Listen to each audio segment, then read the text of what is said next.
Hey, welcome to Keight Krafts. I'm Kate. Today I would like to share with you a project I made for Scrap and Stamp Canada. Let's get started. So to kick things off, we are going to be using the small stitched oval stackables, the small stitched rectangle stackables, the large stitched rectangle stackables. We've got the Build-a-Snowman die set, and then we're going to be using the sentiment from the little snow globe dog. Sorry, it's a little out of focus. So what I've gone ahead off camera and done is I've die cut all of these out of some Copic friendly paper, and I've just used a little bit of washi tape to hold them together, if you know what I mean. So I've gone ahead and cut them out, and while they were still kind of in the paper, I've stuck some washi tape on the back side of it so it's easier for me to color. Now I've gone ahead and sped this up quite a bit because this is quite a short video. It's an easy card to make, and I find that because I've got these all taped up to the paper, like I have a little bit more real estate for my fat fingers. And plus I'm able to go outside the lines and make sure that I get everybody colored up. So I'll make sure to leave a list in the description box below of all of the Copic markers that I've used today. I know it's a little fast, but I wanted to get something quick and done for you guys to see.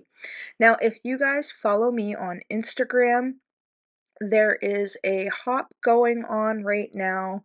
There's a lot of wonderful card makers from the Scrap and Stamp design team that have generously lent their time to create some wonderful projects for you to see. So if you guys are on Instagram, go ahead and head over to my Instagram after this video and check out my latest post. Now, if you're watching this in the future, you can still go ahead and go over and check it out. I know Scrap and Stamps Canada has lots of hops and prizes and stuff to be won. They have a monthly card challenge where they give you a list of 15 to 20 prompts, and you can create cards around these prompts, post them to their Facebook group, and have a chance to win a gift certificate to Scrap and Stamp Canada.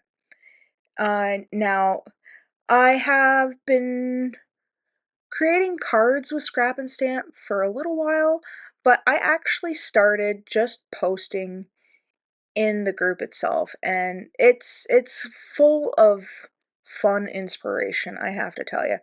I've seen so many wonderful projects. I've interacted with so many wonderful people. So if you're new to this channel and you haven't heard about it, I will make sure to leave links in the description box below of how to find the Scrap and Stamp Facebook group, as well as their website and all the good things, like the things that I'm using today. So I'm trying to figure out which way I want this scarf to go. This is actually the first time I've ever played with this project, or this die in particular. I'm starting to appreciate die-based cards more than stamped. I mean, I got my start with stamping, but and kind of shied away a little bit from doing die-cut cards like this. But I tell you, sometimes you don't want to color little tiny images, and you just want to glue together a whole bunch of images, if you know what I mean. So you could cut this out of different colored cardstock, or to kind of save space, I just have a lot of white Copic friendly paper that I can cut and then just color myself, and it gives a little bit more interaction for me than just cutting it out of color. So we're going to go ahead and glue our little scene together here. I've used the oval stitch to get that rounded edge because I didn't have a border die that quite gave me that rounded look. I mean, I have a few of them, but I wanted something kind of arcing like this to ground my little snowman here. So we're just going ahead and adding on our arms and stuff like that. These are kind of delicate, so you want to be a little bit careful with them. You could add some foam tape to the back of them, but I'm not going to do that. We're just going to go ahead and add a little bit of glue to this. Now that gold paper, I'm not sure where I got it from, but I will make sure to find, alternatives if I don't see them in the store. because some of this paper is kind of old. I know this is the Spiffier Speckle that I used, and I can't remember what the blue paper was, but um, I'll find alternatives for you. So we're just going to glue this guy down here, and to add a little bit of dimension, I'm going to add some foam tape to the back. So you could add foam tape to the snowman and to the ground that he's standing on, but I thought that this would give it a little bit more um, interest. It would make it look a little bit more expensive, if you will.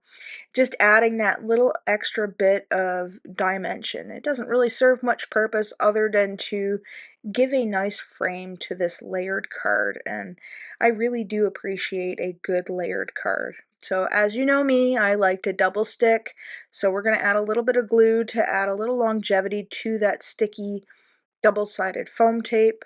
I'm going to stand above my project, line everybody up, give it a good mash down, and then we're going to add some more tape to the back and add a little bit of glue because this is a metallic-y kind of paper and it sits differently in the glue and the sticky tape, I find. So I want to make sure that I've got a good adhesive. We'll line everybody up there, and here you have my finished card. I really hope that you enjoyed today's quick video, and if you could, give me a thumbs up and a subscribe and head over to my Instagram channel. And as always, thanks for hanging out with me today. Take care.